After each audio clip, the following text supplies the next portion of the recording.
Hi guys, ഇന്ന് വെറുതെ ഇരുന്നപ്പോൾ ഒരു ഐഡിയ തോന്നുന്ന കേട്ടോ. ഇത് മുന്നേ എപ്പോഴോ കേക്ക് മേടിച്ചതിൻ്റെ പെട്ടിയാണ്.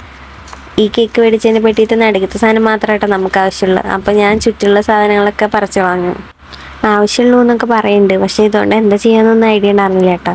ഇത് രണ്ടും വെച്ചിട്ട് എന്തെങ്കിലുമൊക്കെ ചെയ്യണമെന്നുണ്ടായിരുന്നല്ലോ. പിന്നെ അതിൽ കുറേ സ്റ്റിക്കറൊക്കെ ഉണ്ടായിരുന്നു, അതൊക്കെ പറിച്ചു കളഞ്ഞു. പിന്നെയാണ് ഒരു ഐഡിയ കിട്ടി. കുട്ടികളെ കാലും കൈയൊക്കെ ഇങ്ങനെ പ്രിൻ്റൊക്കെ എടുത്ത് ഫ്രെയിം ചെയ്യണ പോലെ വല്ലതൊക്കെ ചെയ്യാമെന്ന് വിചാരിച്ചു. എന്നിട്ട് ഞാൻ കുറച്ച് പൗഡർ ഇട്ട് അൻവിയുടെ കാലിൽ ഇട്ട് കൊടുത്തു. എന്നിട്ട് ഈ റൗണ്ട് ഷേപ്പിലുള്ള സാധനത്തേക്ക് പതിപ്പിക്കുക കേട്ടോ ചെയ്ത്. എൻ്റെ അടുത്ത് ആകെപ്പാടുള്ളത് ഒരു പൊട്ട CD മാർക്കർ മാത്രമാണ്. ഞാൻ ചുറ്റുള്ള ലൈനൊക്കെ വരച്ചെടുത്തു. എന്നിട്ട് അതിൻ്റെ ഉള്ളൊക്കെ കളർ ചെയ്യാമെന്ന് വിചാരിച്ചപ്പോഴേക്കും അതിൻ്റെ മഷി കഴിഞ്ഞു. ഇനി എന്താ ചെയ്യാമെന്ന് വിചാരിച്ചു. പിന്നെ എങ്ങനെയൊക്കെ പേരൊക്കെ എഴുതി. അപ്പം അത് കാണാൻ ഒരു രസമില്ലായിരുന്നു. പിന്നെ അതിൻ്റെ ബാക്കിലത്തെ മുടി തുറന്ന് അതിൻ്റെ ഉള്ളിലെ സാധനമൊക്കെ എടുത്തിട്ട് കളറടിച്ചു. പിന്നെ എൻ്റെ അടുത്തുള്ള ഒരു നെയിൽ ലാസ്റ്റർ അതിൽ പോളിഷ് പോലെ അടിച്ചു കൊടുത്ത് വെയിലത്ത് ഉണങ്ങാൻ വെച്ചു. ഫൈനലി അത് ഇങ്ങനെ ആയിട്ടുണ്ടായിരുന്നു. ഇഷ്ടമായെങ്കിൽ സബ്സ്ക്രൈബ് ചെയ്യാൻ മറക്കണ്ട.